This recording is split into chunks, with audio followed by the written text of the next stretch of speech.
เดี๋ยวไม่เห็นถ่ายวิดีโอได้ไหมได้ก็ได้ไม่เห็นใส่มาลำซิ่งความจริงได้เข้ามาไอ้เบิ้งไอ้บุญสดกันนะ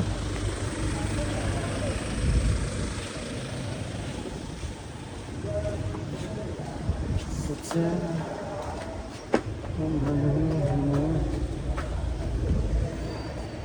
อ๋อนี่คือโอเบอร์สด คือจะมาลงฝั่งอย่างฝั่งสวนปฏิโมกข์เนาะมาลงโอเบอร์สดอยู่วัดอะไรโฮลไมค์แคมรานี่เนาะวันนี้จะ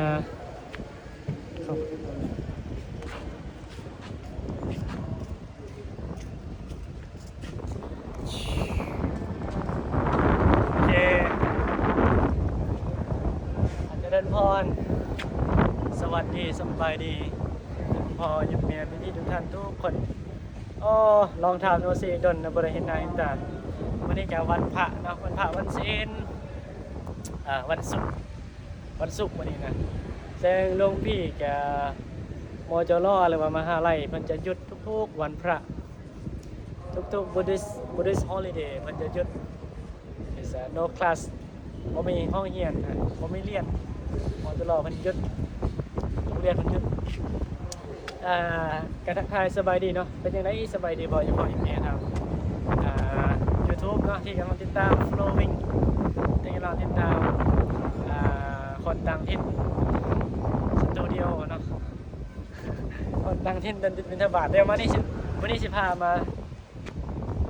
เบิ่งเนาะภาพบรรยากาศของวัดในตำบลวัดชื่อวัดชื่อยังว่าลืมwhat is name temple นี่คือพระธาตุที่ใหญ่ที่สุดของวัดเนาะใหญ่เลยโอเคเอาได้พระธาตุเนาะอุโบสถนี่โอ้ไก่นี่คิดว่าเป็นไม้เลยจริงๆมันเป็นอะไรเนาะปูนซีมัง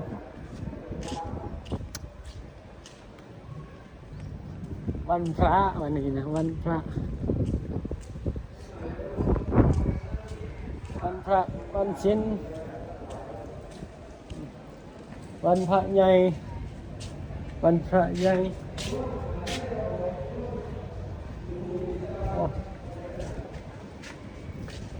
ทางพ่อแม่ครูบาอาจารย์หรือว่าหลวงพ่อหลวงพี่เพิ่นก็สิ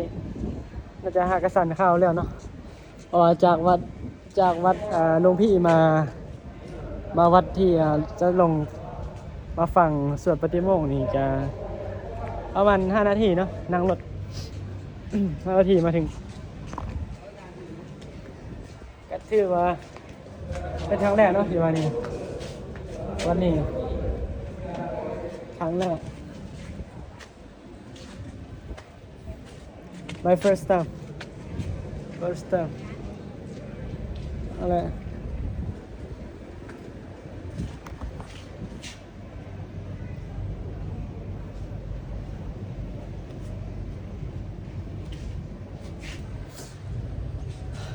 พี่กับ่ได้ลงคลิปโดนเลยนะบ่ได้ลงคลิปทาง YouTube บ่ได้ลงโดนเนาะบ่ค่อยมีโอกาสออกนอกสถานที่อย่างเช่นก็คือออกนอกวัดหรือว่านอกบ้านอื่นนะเพราะว่าช่วงนี้มันเรียนแต่ออนไลน์แล้วพี่ปี4นะเรียนแต่ออนไลน์ครับพ่อแม่เรียนแต่ออนไลน์แล้วก็โอ้ยเรียนแต่ออนไลน์เดี๋ยวเราได้โอ้ยโห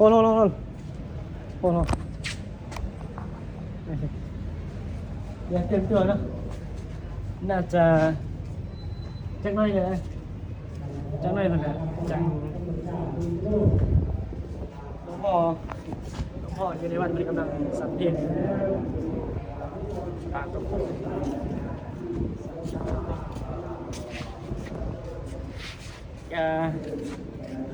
วันนี้ถือว่าบ่มีแดดกันถือว่าโชคดีบ่มีแดดอากาศดีมันบ่มีแดดจะรอบเดือนเดียวโอ้ลมดีอากาศดี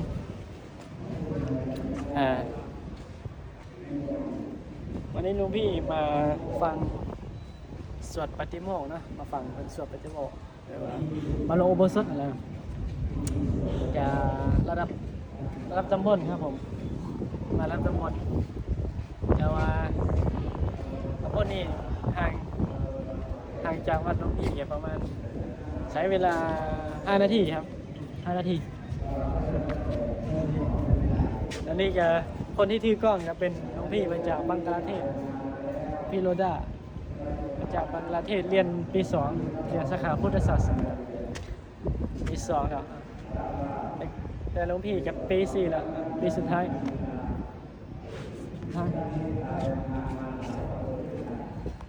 เอามาเบิ่งในมันสดบ่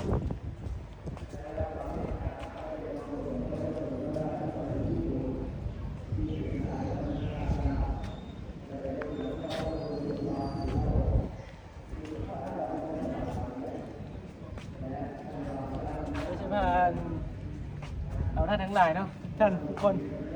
มาชมเบิ้งอุโบสถเปิดป่ะเนาะเอาเปิดอยู่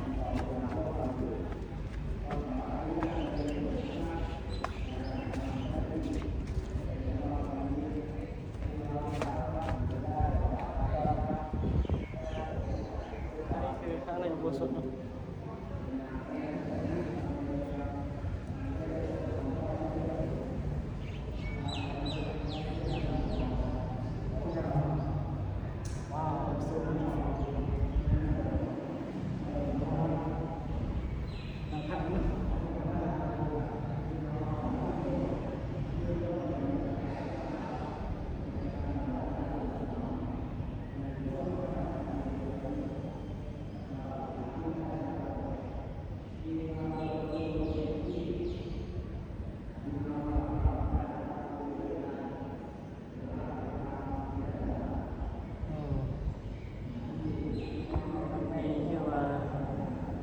เย็นดีเนาะตายแบบต้นไม้ assistant is amazing เยอะอย่างศิลปะลวดลายโอ้ประตูนี่ไม่ยังบ้านนี่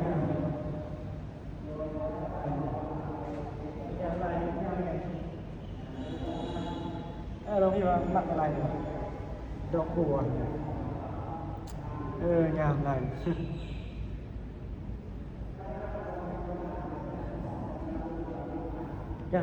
ตอนนี้เพิ่นกำลังพากันพักผ่อนจังไว้นี่เพราะว่าน่าจะเพิ่นน่าจะหากระสั่นข้าวเสร็จเนาะหลวงพี่ก็เลยที่โอกาสนี้มาพาทุกคนมาอยู่พอยังไงมาชมเบิ่งข้างในโบสถ์เนาะข้างในอุโบสถอันนี้เป็นพระพุทธรูปเนาะปางประธานนางคัตมาสมาธิ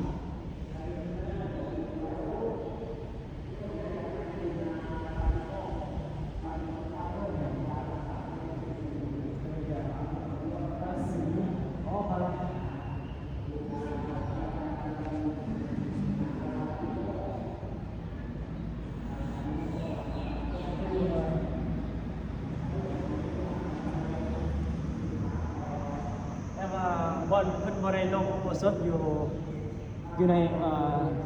ซิมอยู่ในโบสถ์นะจะลงอยู่ในศาลาอีกศาลาหนึ่งเนาะเดี๋ยว let's go ไปได้ let's go now they maybe just take a second or relax let's just finish lunch flow อันหากระสันเห็นเนาะมันก็เลย มันก็เลยอิ่มนะมันสิไปนั่งมันโอ้เมานอนได้อีกคนไงคนวันนี้เป็นวันพระใหญ่พระใหญ่นะเดี๋ยวได้พระใหญ่อ๋อตอนนี้จะ10 นาทีแล้วเนาะบันทึกวิดีโอ10 นาทีแล้วคันบันทึกด้นนี่คนเบิ่งก็อาจจะหยุดเบิ่งก็เป็นไม่ได้เด้ นั่นบ่ทุกคนลงพี่ถ่ายคลิปตอนที่แข่งให้เรียวเกินไปเนาะบ่ค่อยตัดต่อปานใดให้ได้ถ่ายเรียวๆไปบ่ค่อยตัดต่อปานใดว่าได้ต่อไหนอีกอย่างนึงก็โทรศัพท์มันพื้นที่มันเต็มไว้บันทึกประมาณ20 นาทีนี่บ่ได้แล้วประมาณ10 กว่านาทีก็บ่ไหวแล้วอันนี้เพิ่นกำลังประกาศเนาะประกาศอ่านนามรายชื่อเจ้าศรัทธาสร้างอย่างทุกอย่างเนี่ยสร้างศรัทธาสร้างทำบุญนะสร้างบุญเอาโมทนาแบบกล่าวคำโมทนาบุญกับโยมที่เป็นศรัทธาเจ้าภาพเลี้ยงเพลหรือว่าเลี้ยง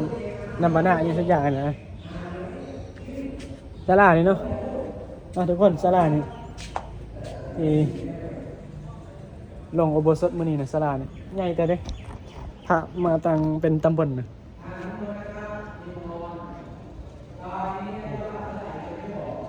เอาเป็นตำบลเลยเดี๋ยวสิพาทุกคนเข้าไปเบิ่งข้างในเนาะข้างในบ่อนลงอุโบสถว่ามีคนมาหลายบ่มื้อนี้นะอยู่ขอนแก่นเด้อทุกคนอยู่ตำบลตำบลในเมืองนี่แหละเอาเจริญพรอีกแค่นึงเดี๋ยวไปยังอันนี้วัดยังไปยังอันนี้อยู่วัดยังวัดบ้านเลี้ยงวัดตาเลี้ยงตาเลี้ยงเนาะตาลเนาะโอ้หลวงพี่จำลืมต้นตาลนี่ละตาลเนาะตาลเลี้ยงตำบลพระรับยังไม่ได้ไหนยังวะนะมาแต่คนน่ะบ้านเมืองเนียมวัดท่าสองคอนครับเขาบอกถึงเสนากำลังเดินทางก็มาแม่พากันที่ไปที่เมืองจะไปฟังนะเพื่อนอยู่ถ้ามีที่นั่นเพื่อนกำลังเนาะเอาโอเคนะทุกคนวัดตัดเลี่ยงเนาะตาลเลี่ยงวัดเนี่ยอยู่ใกล้ๆกันนึงกันเมื่อไหร่มันไม่ได้ไกลบอกว่ามันต้องถามโอเคพี่จำอะไรนะลืมตาลเลี่ยงตำบลพระรับเนาะท่าพระดอนช้างบ้านว่าบ้านทุ่มพยามาก็เมืองเก่าแล้วก็บ้านเสร็จนะครับเดี๋ยวไม่ว่าใต้มาแล้วอุบาใหญ่แห่งเด่นนักต้อนน้ำที่ท่วมปีนี้นะท่านครูบาเทนแห่งปู่แก้วประชาสันเด่นนักต้อนเดินทางมาแล้วเจ้าหน้าที่ตำบลดอนช้างนะครับเลขาด้านบนเลยครับโมทนาสัมภาษณ์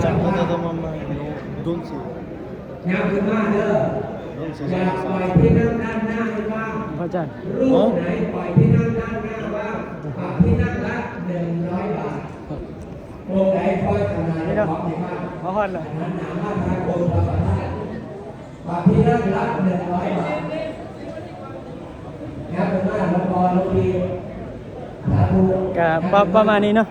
เดี๋ยวให้เนี่ยคนรองเจ้าคณะตำบลเขต 2ด้วยการสูงชั้น 2ลงเดินทางไปมุ่งคณะของข้าเด่นนักบุญมากขอบคุณครับลูกไหนไม่ขยับผมจะปรับ100 บาทผู้ใดว่าจะงานว่าตรงนี้เราดู3 บอกละ300 บาทหลวงพี่ลืมบอกเนาะวัดวันนี้นะมาลงอุโบสถที่วัดนี้นะ อาจจะมีหลายวัดเนาะมารวมกันอีกวัดหนึ่งก็จะมีพระลาวอยู่นำเนาะพระที่มาเรียนมอจลขอนแก่นนี่นะมันก็มาลงอุโบสถกันลาวเนาะลาวลายรูปเยอะลาวลายรูปอยู่มื้อนี้นะ